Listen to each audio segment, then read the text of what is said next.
Kwa jina naitwa mkaguzi msaidizi wa polisi Zabibu Abdul Singa, ni in charge Gender Desk Tabora. Leo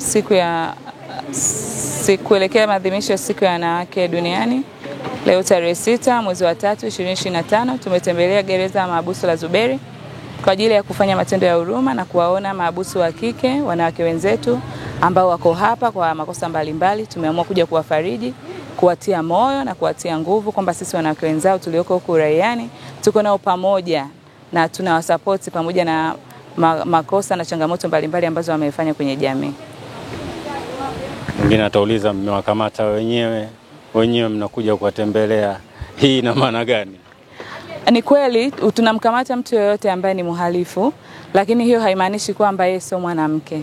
Kwa vile yeye ni mwanamke na sisi tunaadhimisha kuelekea siku ya mwanamke duniani ambayo ni tarehe 8 Machi 2025, sisi tumeamua kuja kuwaona. Pamoja kwamba ni wahalifu kweli tumewakamata, lakini hiyo haiwatoi wanawake wao. Na sisi wanawake wenzao tumekuja kuwaona, tumekuja kuwafariji, tumekuja kuwatia moyo, kuwatia nguvu kwamba yapo maisha baada ya wao kuingia humu, kuna maisha mengine pia huku uraiani.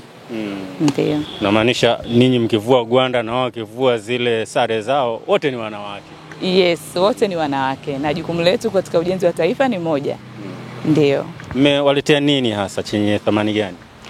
Tumewaletea vitu mbalimbali kwa ajili ya matumizi yao wanapokuwa huku ndani. Tumewaletea sabuni, taulo za kike, tumewaletea wipes, tumewaletea tissue, tumewaletea ndala za matumizi ya bafuni, tumewaletea pia dawa za meno, tumewaletea mafuta, tumewaletea miswaki.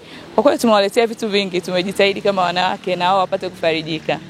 Mmekuwa na ratiba ndefu wiki hii kuelekea siku ya wanawake. Mna ratiba nyingine iliyobaki leo kwenda kesho? Ndio.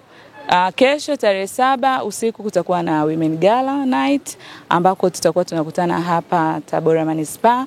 Wanawake wote kwa umoja wetu tutakuwa na usiku wetu wa mwanamke ambao utakuwa uko chini ya CG. Lakini pia siku ya tarehe 8 ndio kutakuwa ni kilele cha maadhimisho ya siku ya mwanamke kimkoa pamoja na kitaifa. Kitaifa itafanyikia mkoa wa Arusha, lakini kimkoa tutafanyikia wilaya Nzega.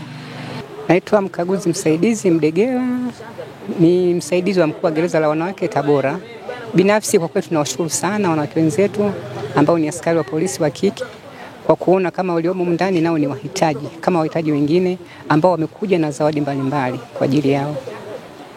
Wafungwa hasa wa kike gerezani wanakuwa na changamoto gani hasa ambazo hata wengine wanaosikiliza wanaweza kujifikiria kuja kuwasaidia? Wafungwa na mahabusu kwa upande wa gereza la wanawake, changamoto zipo ambazo sio kubwa sana. Sana upande wa pedi, kanda mbili, lakini anyway, kwa upande wa sisi wa magereza tunajitahidi kuwasaidia. Kwa na taasisi nyingi na taasisi mbalimbali mara nyingi wanakuja kwa ajili ya kuja kutoa misaada kama walivyokuja askari wa polisi. Ndio.